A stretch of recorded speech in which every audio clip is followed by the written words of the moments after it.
Good morning. It is March 17, 2019. This is Tanks Rug for St. Patrick's Day and Selection Sunday. Yes, the NCAA tournament is here. And on Saturday, a bunch of championship tournaments came and went as the field of 68 is filling up quickly. Now, of course, we'll know all the at-large teams. Now we got an idea. There's a few certain teams on the bubble. But teams that made sure to get in by winning their way in included Vermont. This team has been basically dominated the American East over the last decade. They're going to their 7th tournament. Didn't make it last year. Of course, UMBC went and became the first 16 seed to win. But this time it's Vermont going back. We got North Carolina Central, the Eagles winning the MEAC. Every year the MEAC, they're always in that playing game. I don't think this year will be any different. Iowa State beat Kansas. Not a great year for Kansas. Be interesting to see what type of seed Kansas can come up with. Utah State beat San Diego State and is in the tournament for the first time since 2011. Prairie View A&M is making their first trip since 1998. Of course, in the Big East, the defending champions, Villanova, who didn't have a great year, Villanova this year. But Villanova has that winning culture and edged Seton Hall today, 74-72, and become the first team ever to win 3 straight Big East tournaments. Now, if they could win another tournament, I don't think that's likely. I think when they start coming up against the bigger teams, but I think Villanova at least should probably get at least a 4 seed, possibly a 3 seed. Buffalo, a very good year for Buffalo this year, won the MAC championship. Montana won its 2nd straight Big Sky Conference. Old Dominion in the tournament for the first time since 2011 won the Colonial. Duke, here come the Blue Devils. Zion Williamson's healthy, and the Blue Devils are back on track.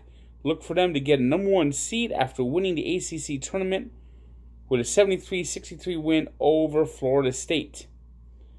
We got Abilene Christian making their first trip ever to the NCAA tournament. Possibly a 16 seed if you ask me, as they won the Big South tournament. New Mexico State beat Grand Canyon to win the WAC. I don't think Grand Canyon's ever been there, and they won't be going this year. Oregon won the Pac-12 in a something that will make Vinny Vega happy. UC Irvine, the Anteaters, beat Cal State Fullerton to win the Big West.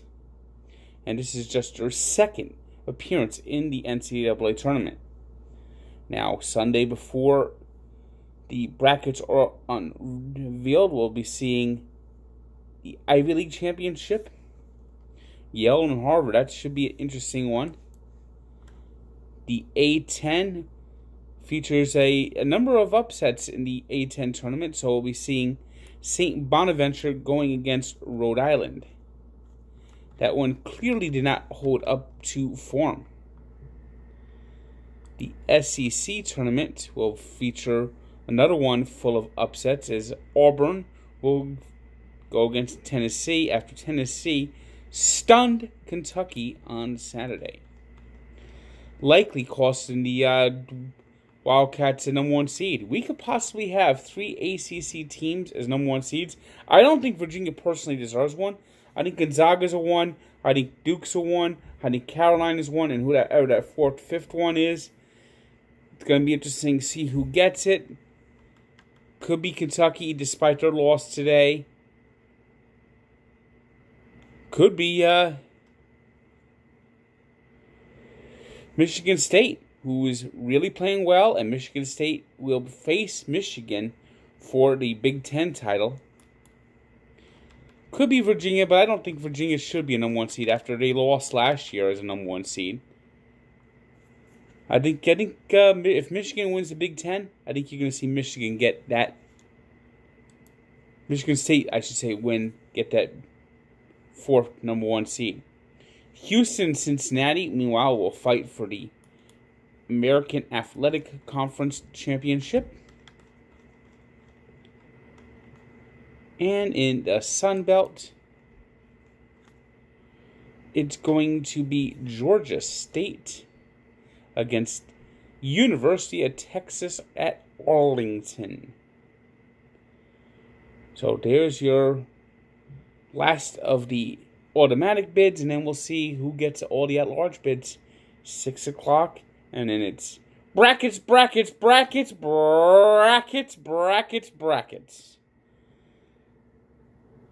March Madness is truly here.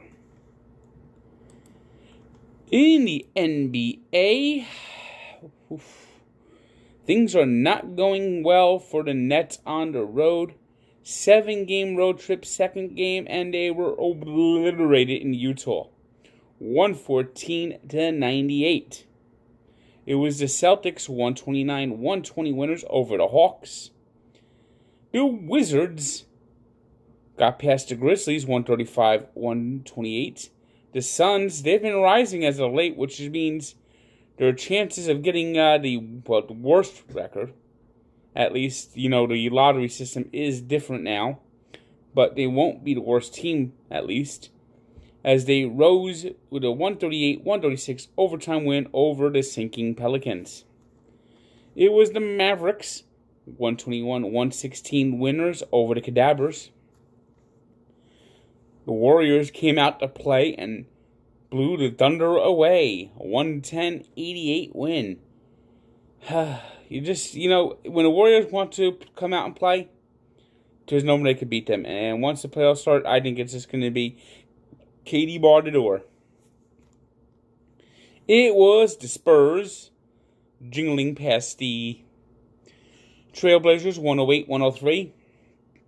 Looks like the Spurs playoff streak will continue. And the Denver Nuggets edged the Pacers 102-100. On ice, the night on ice began with the Blues going into Pittsburgh and marching out with a 5-1 win. Meanwhile, the Red Wings stunned the Islanders 2-1. Costly lost for the Islanders in that one, as Jonathan Bernier frustrated New York with 41 saves. It was the Panthers over the Kings 43. Brad Marchand, he's magical in overtime, scoring the game winner as the Bruins beat the Blue Jackets 2-1. It was the Blackhawks 2-0 winners over the Canadiens as Corey Crawford made 48 saves. Blackhawks, it's going to be a long shot for them to get in the playoffs, but boy, they're certainly battling at the end of the season. Meanwhile, the Maple Leafs laid an absolute egg in Ottawa, losing to the Senators 6-2. Maple Leafs are not playing good hockey, and it's the wrong time to be playing this poorly. Tampa Bay Lightning continue to be the best team in the NHL, getting up to 114 points. Hat trick from Alex Killorn.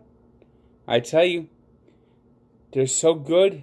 They've got the President's Trophy in their grasp, and that's a kiss of death. I tell you, it still is a kiss of death. And if they fall down, this is to show why you don't win the President's Trophy.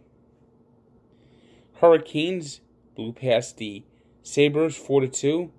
Big win for the playoff positioning there as the Hurricanes battle for the wild card spot, and the Sabres have faded away.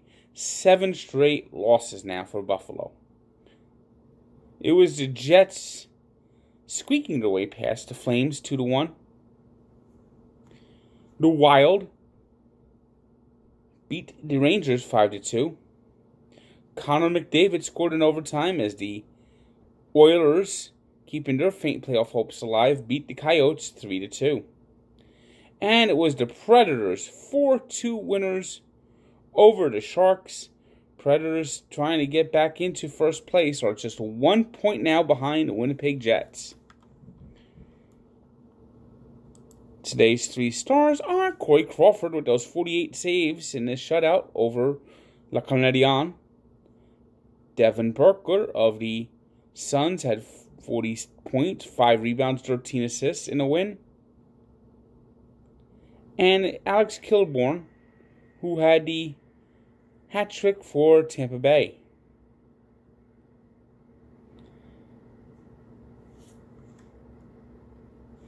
Today's birthday shout-out goes to probably the best female soccer player in at least U.S. history. Possibly the best, possibly the world, you know.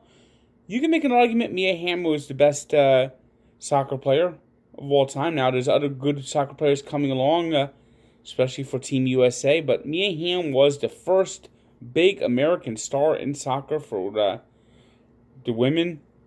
And today she turns 47. And we take a look back to 2009 when a pair of Devils made history. The biggest headliner was Marty Brodeur, becoming the all-time winningest goalie with 552 wins, breaking the record of Patrick Roy, while Patrick Elias became the Devils' all-time leading scorer in franchise history. Now, I remember being kind of happy that Brodeur did that, of course, but part of me was really hoping that he'd wait another couple of days to do it. I didn't have tickets for the 17th. I had tickets for the 20th. I really wanted him to break the record on the 20th when I was there. Well, check out the story at Barstool Sports and Sports Encyclopedia, where sports history lives. Good day.